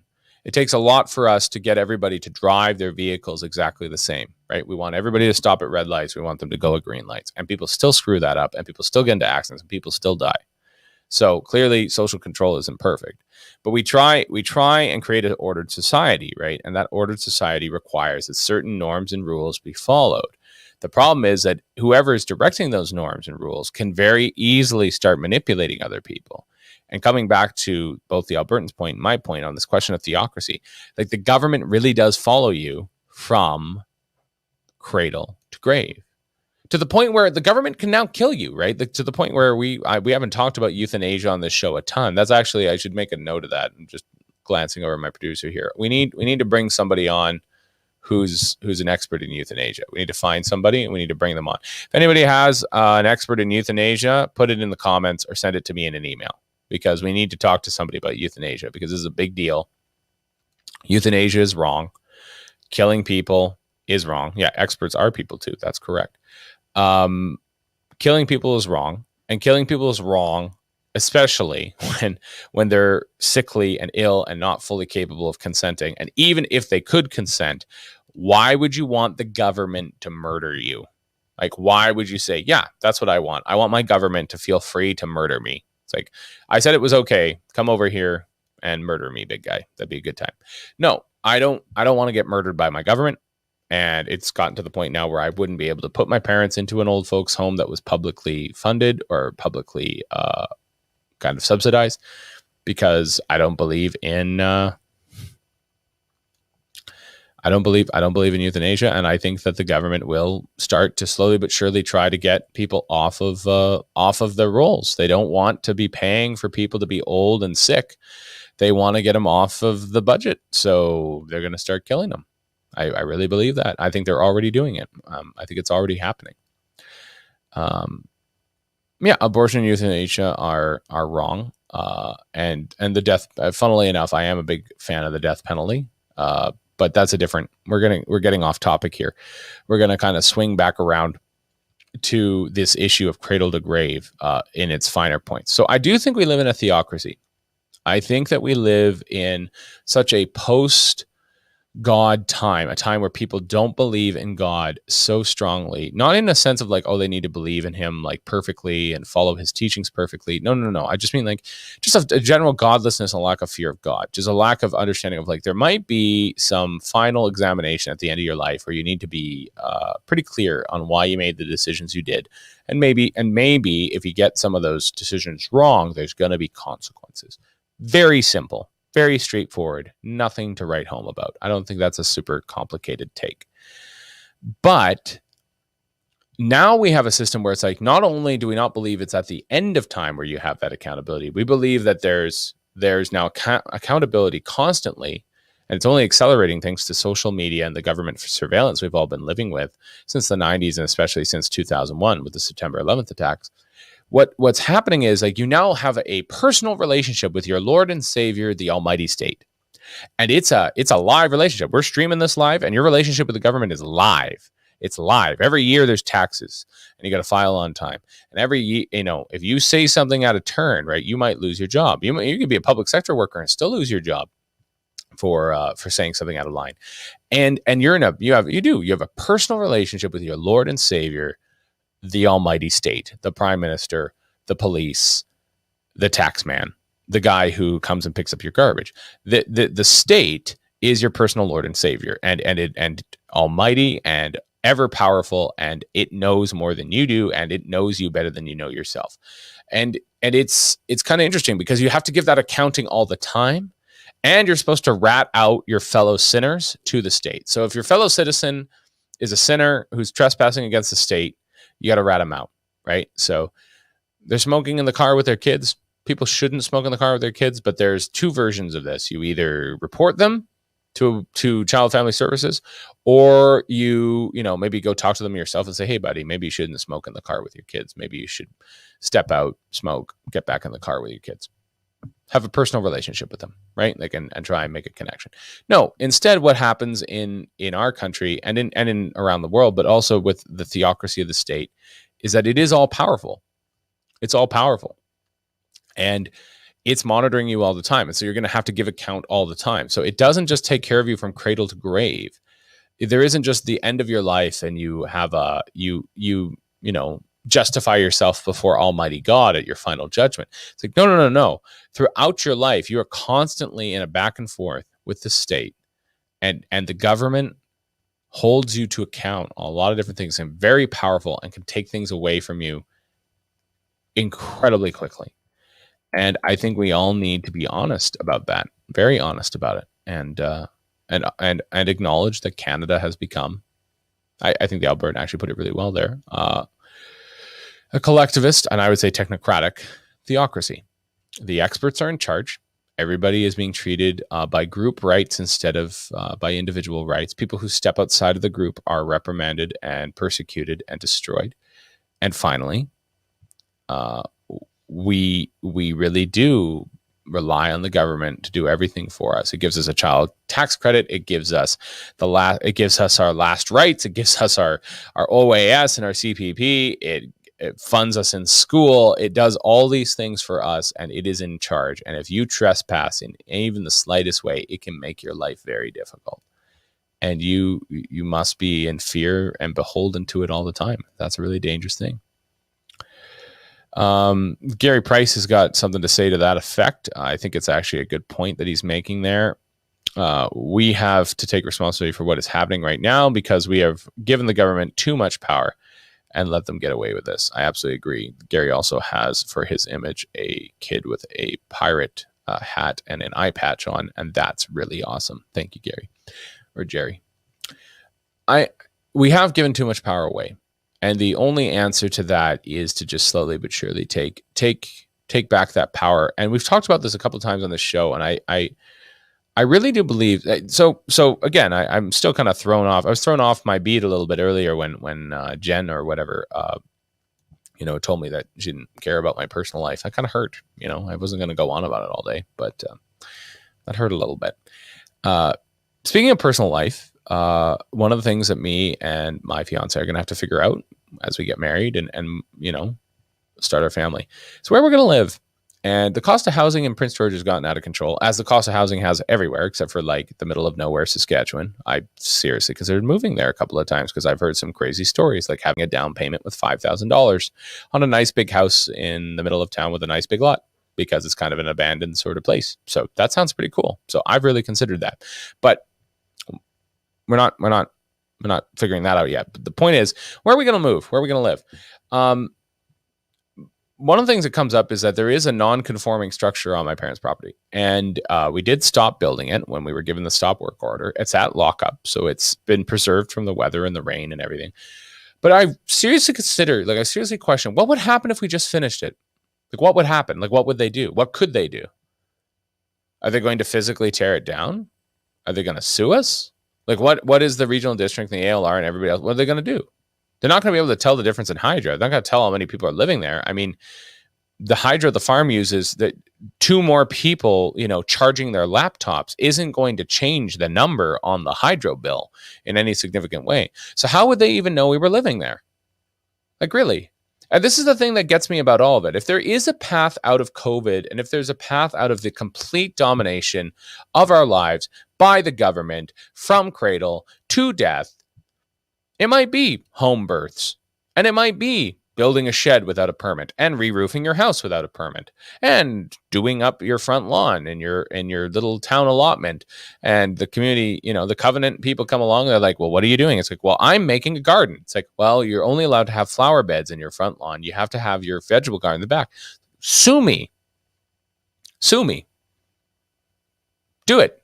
Try and make me not have a vegetable garden in my front yard. Like, why? How come you get a say in that? If I made something obscene, made a big old phallic object in my front yard in front of a bunch of kids, yeah, maybe you should be able to stop that. But I'm just putting in vegetables. Like, who cares?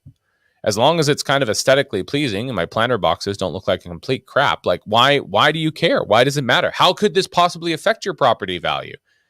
It's not polluting. It's not bad. I'm just trying to make food for myself so I don't have to pay, the Pied Piper every time I go, and like pay more money out of this country, because a lot of our groceries come from outside of our country.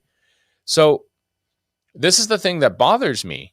This is what bothers me. Like, how come you can't, how come people don't just kind of resist in that way? They can't stop all of us. They can't. They don't have the enforcement officers to do it.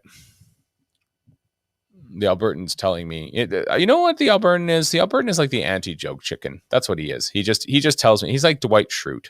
They would likely issue a removal order and accompanying fine. It's like, well, thanks for my inspiring speech. Just going to nothing there. Shell Lee has got an interesting point here. The only out is Kenny to declare a Texas move. Otherwise, we will need to take it back. I don't know what that's a direct response to. But here's something that I'll put to. And she also followed that up with, in Calgary, we are not allowed to have a clothesline in our backyard. That can't be true. Is that true? Somebody go confirm that. Is that true? My producer's working on it. That's nuts. That can't be true. Bylaws related to yards. City of Calgary. People can tell me I was kind of stalling and making things up as I went along all day. You go right ahead and say that, but I mean, this may be a rabbit hole, but somebody's got to figure this out. This can't be true. Balconies check found stairs. Maybe we could try that one. Significant damage, rot. Filing a complaint. Scroll back up. No, we're going to let our producer play with that a little bit. But if that's even remotely true, that you can't have a clothesline in your backyard in Calgary, you don't live in Canada anymore. You live in crazy town. I mean, one more reason for me to not like Calgary. I have a lot of family there. I love my family there. I know that they kind of like it there. Of course, the cost of things is exorbitant and whatever. But I just always felt like Calgary was always like trying to be something it's not. And apparently the thing it's trying to be is a place that's fascistly against clotheslines, because that makes sense. I don't know. Somebody put out their nice lacy stuff and that kind of tempted somebody. And so there was a complaint. Now there's no more clotheslines. It's like, maybe don't put your delicates out there. Maybe put your delicates on a drying rack at home. But nonetheless, that's kind of nonsense that anything, I don't know. It's just nonsense. Anyways, I think that as we kind of round out the hour here, something that needs to be clarified is that there is only one form of resistance, and that resistance is nonconformity, right? There are, look at that. While there are no such bylaws against hanging clothes in line, some developments in the city ban the practice. So it's developments in the city ban the practice. Holy smokes. Shelley was right. Holy smokes. Right to dry laundry. As was discussed in part one of doing a laundry au naturel, there's a movement afoot aggressively promoting the use of clotheslines instead of dryers, which is great because, who needs to use extra power? And if it's a nice bright day out there's nothing wrong with it. The Right to Dry campaign does have its hands full in some jurisdictions in Canada because there are city bylaws in place prohibiting the use of clotheslines. While there are no such bylaws against hanging clothes and linens out to dry in the city of Calgary, some developments in the city ban the practice. However, the only way such a rule is actually enforced would be if a neighbor to take the clothesline violator to court. Part one looked at energy consumption of dryers and possible degrading effect of dryers might have on garments. Now let's examine the germ-killing ability of sun power. Okay, well, we'll go back to the rules prohibiting the use of clotheslines with certain developments in County. All right, generally speaking, we are all free to make up our own minds. If you particularly don't dictate the method you need to use to dry your laundry. Okay, we'll go back to the stream. I don't know what to say about that. That is, you know what? I'm gobsmacked. For those of you who are listening to this on audio, I am rubbing my forehead and the bridge of my nose and just being like, I can't believe that this is happening. Put that emoji into your thought process. I really don't know what to say. Calgary, what the hell? You guys got to figure that out. That's somebody needs to call Nenshi or just fire him or whatever, because I don't think really he's an elected official anymore. I think he's just a puppet of the bureaucracy, God knows who.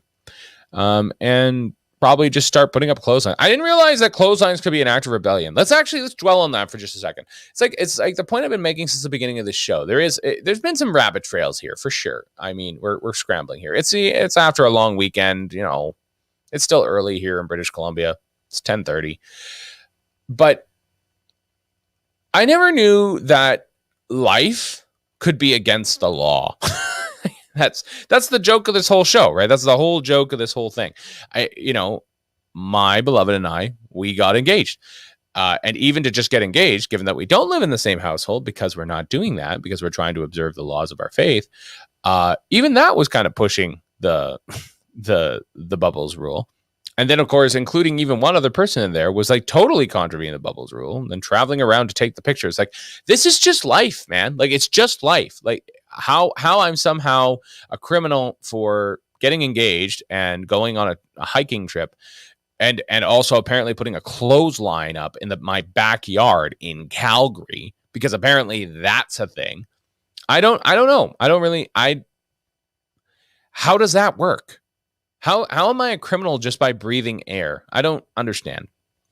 We have got to figure out this civilization, because we're headed down a very dark path of not. I don't have an answer. I don't have an answer. I think we're going to need to move forward and just do what's necessary. Really, it's kind of nonsense. There isn't an answer there. The answer is put up a clothesline. The answer is fire Nenshi. The answer is get engaged. The answer is have families, and the answer is live your best life and understand that you are essential, and nobody can tell you that you're not essential. So we got a couple more comments here. Not just Calgary. I think somebody made a comment about collecting rainwater. Yeah, there are rules about collecting rainwater somehow. Again, doesn't make any sense. Gary Price has got a point about wood stoves. It's like wood stoves. They're outlawing them too. They want us to keep us paying for electricity, which is a government corporation. I mean, that's also not wrong. Probably more accurately, they just don't want any self-sufficiency of any kind. Like, wood stoves are amazing. And who doesn't love the smell of wood smoke? Like, really, people say they complain. Oh, you complain of the smell of smoke. It's like, no, you don't. You go camping, you idiot. That's nonsense. I just don't like the smell in my neighborhood. You do weenie roasts in your backyard. Like, you go to those. Like, people smoke at your work, not inside. But I mean, the idea that somehow having a wood stove is going to be the thing that sets everything else off, it's just nonsense. People make the point that we're just getting more and more reliant on technology. But what we're getting more and more reliant on really is, again, the state. And it's getting to the point where you need their permission to do everything. Like, I guess I should have called Bonnie Henry and asked her if I could get engaged this weekend. Damian Salas is making the point that it's illegal to sleep in your car. I don't buy that. I think it's illegal to be a vagrant. So to live in your car for an extended period in a public space, that's probably illegal. Yes. Even those RVs that park over at Walmart, they park there for the evening because they're traveling. They don't live in Walmart, or if they do, they stay there for a day or two. They do not live there for a month. They would get asked to move. So that's probably the better way to put it, is that you can't live in your car on the street. You have to move your vehicle pretty consistently, and you cannot be a vagrant. Though in Vancouver, it's getting to the point where it's so expensive to even rent a place. People are living in their cars.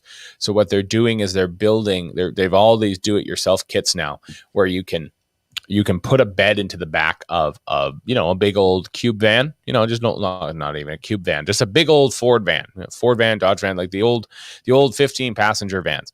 You pull all the seats out, and that's easy to do even for someone who doesn't have any tools or knowledge.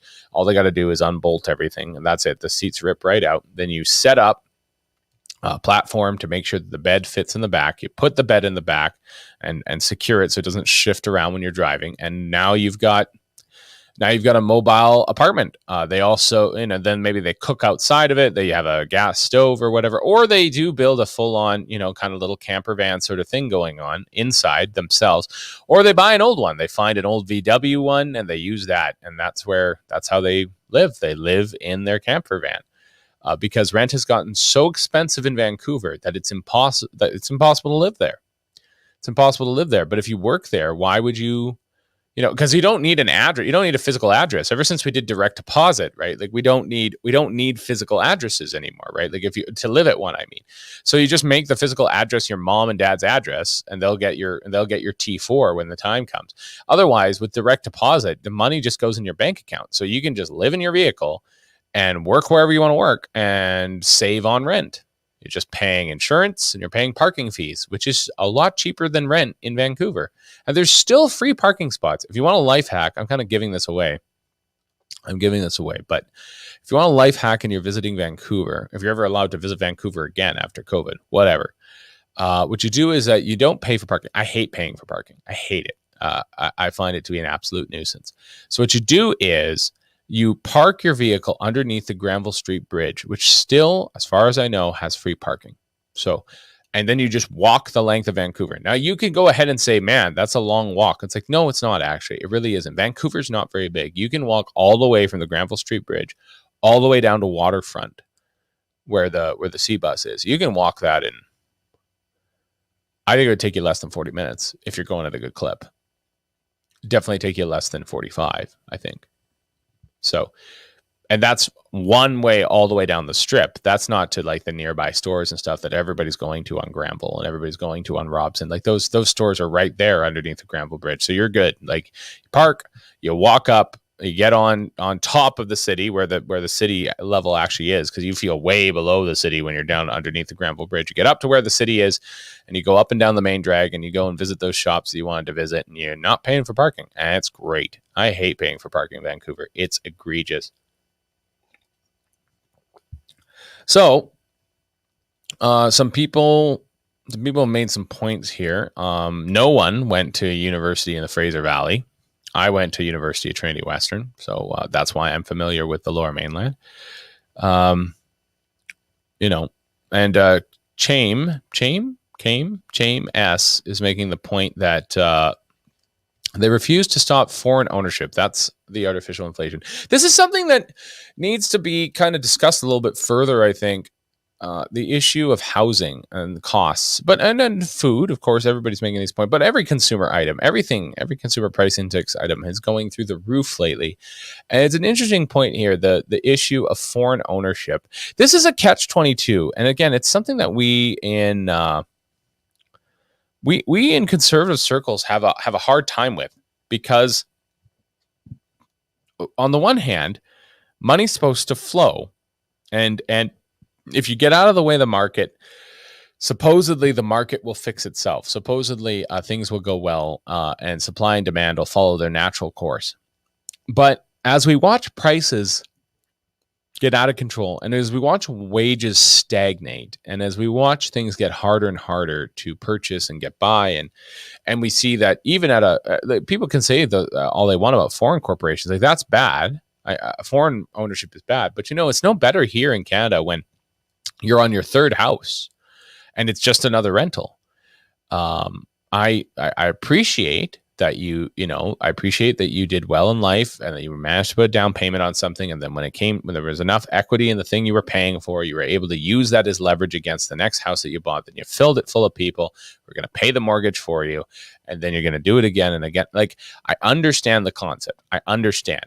But we might want to reconsider that concept and think to ourselves, hey, maybe I don't need 3 houses. Maybe 3 different families need a house each.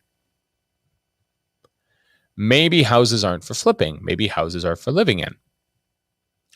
Maybe the key to lower housing costs is to not make there be so much red tape. And maybe I need to be willing to let, the city expand its borders and to incorporate more land in order to do more development so that other people have a place to live too. It's nice that my house backs onto the edge of town or to this nice greenway and whatever. And it's like, well, that's cute and everything. And I'm not saying I don't want there to be greenways, but you need to think about your fellow man as well. Your fellow man needs to live somewhere, and if everything else is bought and all he can do is rent and he can't get into the market because everybody is literally, right? They're literally, I heard a story the other day. We went to look at a house, me and my fiance, just to look at it. And while we were there, the real estate agent told me that he had one guy who was flying up from Vancouver to buy a place up here in Prince George, and that's another thing that kind of throws us for a loop. We don't really like it when the Vancouverites come and buy up all our stuff, but whatever. The Vancouverite showed up, and they were chatting, and they're like, "Well, I'm only here for one day, and I want to buy a house." And he's like, "Well, I mean, you've tendered a couple of bids, a couple of places, but I mean, you closing a house in one day—that's pretty crazy." He's like, "No, we're going to buy a house today." So he took them around to a couple of houses that were up for sale, and they were already in bidding wars. Things that are built in the 60s, they're BC bungalows, they're split levels. Some of them got flat roofs, torch on. All this stuff. And what happens is, because the cost of construction is so high right now, like these houses are selling for insane amounts. And so way north of 400, this was maybe it was a little bit newer than the 1960s, but this was in the borderline 480 range into 500. And he dropped like another 40K on over what the bidding war had put it at. And that was the end, right? Because he won. And so that's not moral. I'm sorry. I'm not saying you didn't deserve your money, but it's not moral. There's something deeply unethical and immoral about that. And we can't live like that. Like that's not a society anybody wants to be a part of. You can't have a society where even a starter home is going for north of 2.5 times the median income. Right, because what's the median income of a family in Canada right now? It's 80-ish. Is it 80? I think it's 80. We'll go look that up. But so more than 2.5 times, more than 3 times the median income of a family. Yeah, 71,000. So wow, it's way below 80. What's it in BC? Oh, it's 84 in BC. Even so, a median income, if the median income of a family is 84, then a house at most that's a starter home should be somewhere in like the 240 at maybe 280 range. Starting at 310, starting at 350, starting at 4 for a house that was built in the 60s that needs to be renovated desperately.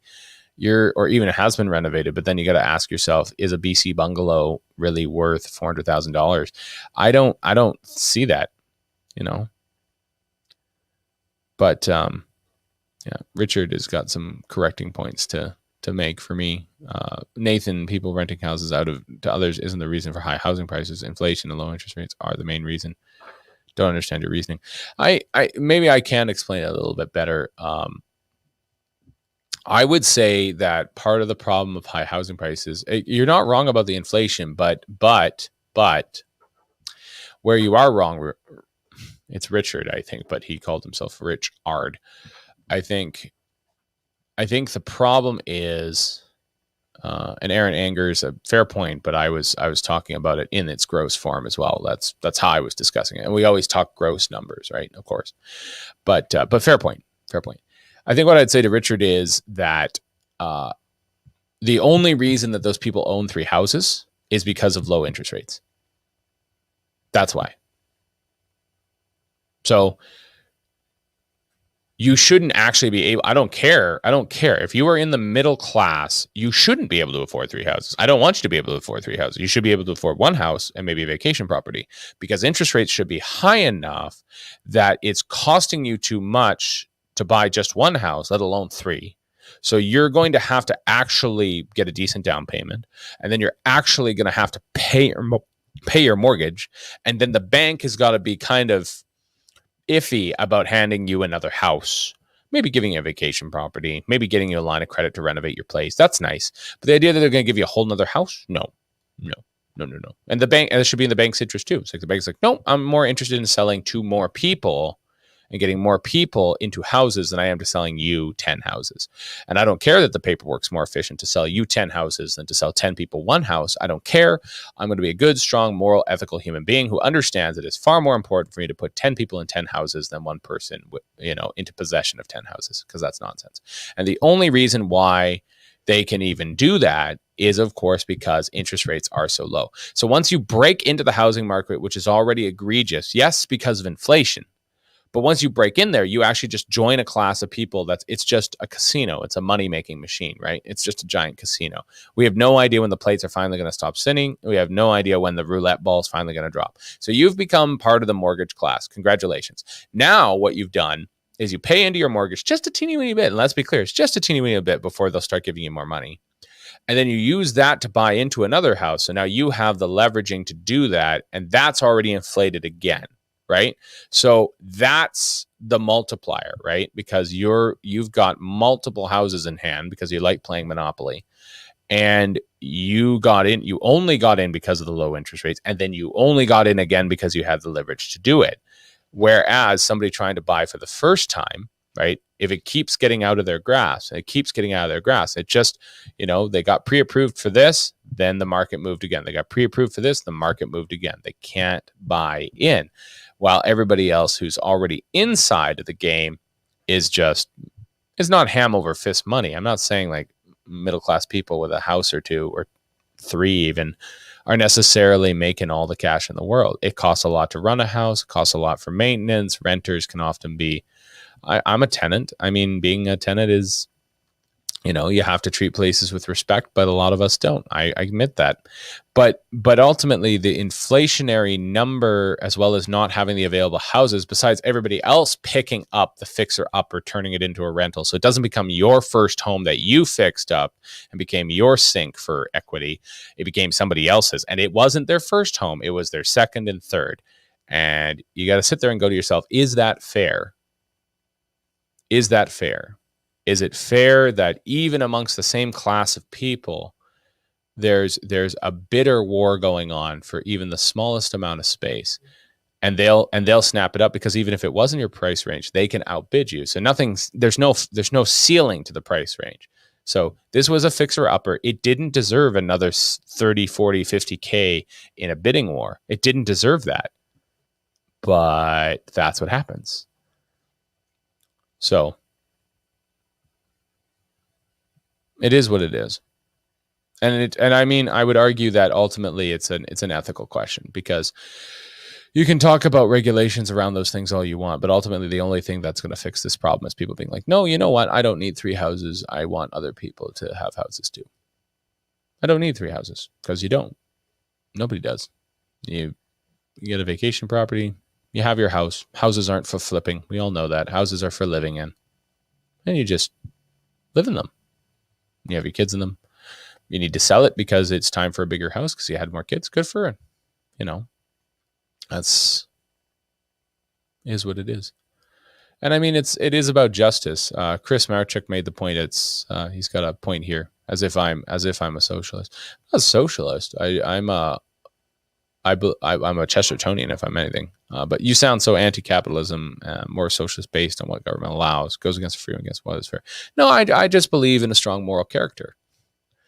Capitalism works when you have strong moral characters, and when people have a societal and cultural expectations that are reasonable, like freestanding homes being there for as many people as possible. That's it. It's very easy, very simple. If you want things to go better, then you have to treat people better. You want your workers to work harder, you should probably pay them well. Don't pay them slave wages, don't pay them poverty wages. What a waste of time, right? You're just abusing them, and you're abusing yourself because you're just going to have high turnover, right? You can't take it with you, right? You can't take your money with you, right? And you'll be in judgment before the same God I am, and that's it. So the point is that, and I don't think that, and again, and there's Shelley kind of pointing out that maybe I contradicted myself. At no point do I think that the government needs to bring in some kind of, mortgage cooling system. Everyone does by his works, etc.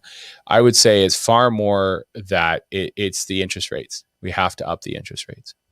Absolutely, we do, so that we can either calm things down. We need to calm things down. We need things to cool. We need things to be more reasonable. We need investments to be more sure. We need to encourage saving, which is another thing low interest rates fail to do. And We need to create a more stable system, because that's the only thing we're doing. Like, we are adding to the system. And so everybody can say, well, I'm just doing it because this is how this works. It's like, yes, but our participation, basically, actually, I guess it's funny, because it's funny how things fall in this. There was a good meme the other day about this. Uh, neo Neoconservative Christians, when two men want to, when two men want to get married, right? All of them are really upset. It's like neo conservative Christians, when somebody wants to charge somebody interest on a loan, they're all like, yay. Yeah, let's all remember what our values actually are, right? Usury was outlawed by the church until the Reformation. And usury should be outlawed, probably. But even if it wasn't to be outlawed, maybe usury should be, which is to say charging interest, should honestly be something intelligently developed, right? Like, maybe we should think about that. Maybe we should think about what might happen if you create way too much cheap money. Oh, wait, we're there. How's that going for us? How come everybody's complaining about the debt that the government's running up, and they're not complaining about the debt we have on our mortgages and our lines of credit? How come everybody's talking about the conformity with masks and everything else like that? Or like, it should be up to me, it should be up to my choice, right? And then I'm arguing the exact same thing about, well, you should make the right choice when it comes to property and to making sure that everybody is, that homesteader mentality. Everyone has a freestanding home. Everybody has a sense of stake in the country. Somehow that's socialist. It's socialist to say that maybe families should have a family home, regardless of their class, regardless of how much money they make. There should be something that's accessible and affordable for them. They shouldn't just be paying somebody else's mortgage. They shouldn't just be putting somebody else's retirement savings away. Houses are not for flipping. They're not for flipping. They're not your cash cows. Houses are for living in. And we should treat real estate with a lot more respect. It's about living in. It's about making sure people have a place to call their own. And we need to facilitate that, yes, by the free market. But there are tools in the free market that we are no longer using, and there are subsidies which break the free market that are being advocated for by the exact same kind of right-wing people that are giving me guff in these comments right now. So don't be coming at me. I'm against the corn subsidy too. I'm so true to the free market. I got problems with the dairy lobby. Anybody else going to put their hand up for that one? As a conservative, conservatives drool all over the dairy lobby. I believe in a kingdom of conscience. And being a human being at this point is basically against the law. It costs too much to live apart, so people get together. They don't bother getting married, and they live together because it's more cost effective to do that. It costs too much to have children, so instead of just following God's plan on that, and I mean, God gave us a very biological clock when it comes to female fertility. Nope, can't follow that. Have to take drugs that are made by big pharmaceutical companies that make a lot of money. They cause blood clots, lots of complications. People do die from them. It happens all the time. We just don't get to hear about it. And other objects as well, all sorts of foreign objects inside of all sorts of places they shouldn't be, in order to afford life. Because that's what life's about, right? It's about taking drugs so you don't have kids, making a perfectly functional biological system unfunctional so that you can afford to live in this universe. Because that's what life's about, right? Yeah, I don't have a lot of time for these arguments at all. This is an inhuman civilization. It has become craven, and it's become desperate. And we can do better, but it requires solidarity between all of us. It requires all of us to back each other up and be honest with the fact that no matter where you come back, no matter where you come from, no matter your race, class, creed, or, honestly, your orientation, you have certain rights as a human being, as a child of God. And we need to build a civilization that appreciates that. So how do we do that? Well, every one of us has to stand up with moral character. That doesn't mean I'm not a sinner. Let me tell you, I'm a sinner. Tell my priest every week I'm a sinner. I won't go into those details now or here. But I'm a sinner. We're all sinners. But we have to build a better world. And I think it's just little steps. And it is little steps like, no, a starter home shouldn't be outbid for somebody. No, I'm not going to force people to wear masks. No, I'm not going to socially distance and wear a mask while I'm taking pictures with my fiance. No, I don't want to have to take pharmaceuticals so I don't have a family because I can't afford a family. We can build a better world. We can. We absolutely can. And it requires strong moral character and requires solidarity with one another and treating one another with respect. I think that can be done. I think that can be done. And I think that the people who are listening here today know that not everything I've said has been kind of perfectly clear, and I need to clarify more, maybe around questions of, what exactly I would do with the housing market in order to fix it and whatever. But that's another topic for another time. Where we're at today is we're kind of in the last minute here. We didn't have any guests today. That was my first long rant for a while. Oh, Chris managed to sneak his way in there at the very end there. Build back better. I think the joke, of course, is that if I do have one last thing to say on this count, is that actually I will fully confess to everybody here who's still watching and to anybody who bothers watching later that I did advocate for building back better when COVID first happened. I said that this was a chance for a revolution. It was a chance for things to go different. It was a chance for, police to not stop me on the road and for, non-conforming structures to be built on farms, and maybe for us to discuss a more equitable arrangement when it came to, I don't know, universal basic income, social credit, the entitlements we have being all rolled into one sort of thing. But I said that we could build a better world. And this is the other thesis I've been trotting out. I've been trotting out that there's a theocracy involved now. We live in a technocratic theocracy. I've trotted out that, that life itself is becoming criminal. I've talked about a few different themes in here, the difference between gun ownership and other things. And one of the places that is really important to kind of put out there is that what's wrong with the 21st century is every single time something bad happens that something good would have normally come out of later, it gets worse. The dot-com crisis didn't help anything. 2001, the September 11th attacks didn't help anything. 2008, the big crash, the Euro crisis, the oil crash, and now COVID. Every other disaster in history it's supposed to make for a better world, in the sense that it flips the tables and people on the bottom suddenly find themselves on top, and people who are on the top suddenly find themselves on the bottom. And it flips the tables. It just turns things around. And it doesn't turn around perfectly for everyone, but it's a real instance where things can just change and get better, and it's not, that is the great evil of the 21st century. Every single time something goes bad, the powerful get more powerful and the weak get weaker. That's the great evil of the 21st century. All those moments where something could have flipped and changed and inspired and made for a better world, and like those progresses that were made in the past that led to higher wages and 40-hour work weeks and people actually having time with their families. We're not stuffing children in chimneys anymore. Nobody wants children in chimneys. There's no right-wing capitalist person listening to this show or anywhere else on earth who thinks that we should be putting children in chimneys. Nobody wants that anymore. That's wrong. We know that.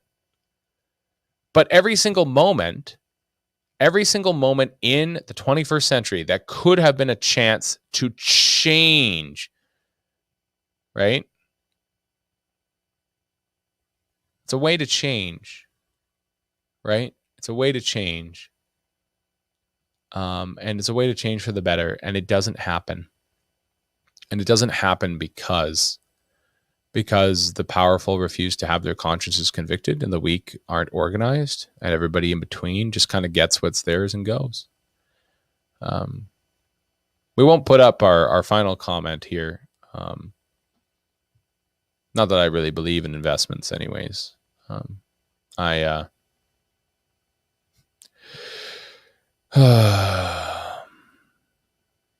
I'm not saying giving, I'm saying leaving. Read your Bible, right? You leave the grain that falls in the in the field, you leave it for the least of these. You don't pick up every single grain. You leave behind what falls naturally. But no, I think that ultimately, it's one thing to have a rental property if you're looking for some kind of justification there. It's one thing to have an Airbnb that's clearly an Airbnb space. It's another thing to take up what's clearly a starter home and turn it into a rental property, and to be that kind of selfish bastard who won't let there be any starter homes on the market. Only homes that you would need to move into once you had some equity and stuff, but no starter homes. There's just no starters. They just all bought out and renovated and turned into little rental incomes for people so they can be rentier based, not have, because you could develop a real economy, right? Or you could just be rentierism. Rentierism isn't a real economy. We all know that. That was something that was discussed a long time ago, but we'll leave that discussion for another time.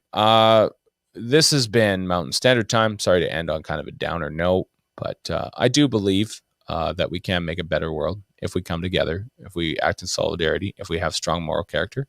Very thankful for everyone watching. We're going to be back on tomorrow, 9 a.m. Pacific, 10 a.m. Mountain. And of course, we're going to be rounding out the week with a few different points. Maybe we'll visit the question of Victoria Day itself and the Queen's birthday. We'll tell you who's coming down the pipe tomorrow when we get that person figured out. So thank you so much for watching and have a great day. This was Mountain Standard Time. I'm your host, Nathan Giede. Thank you.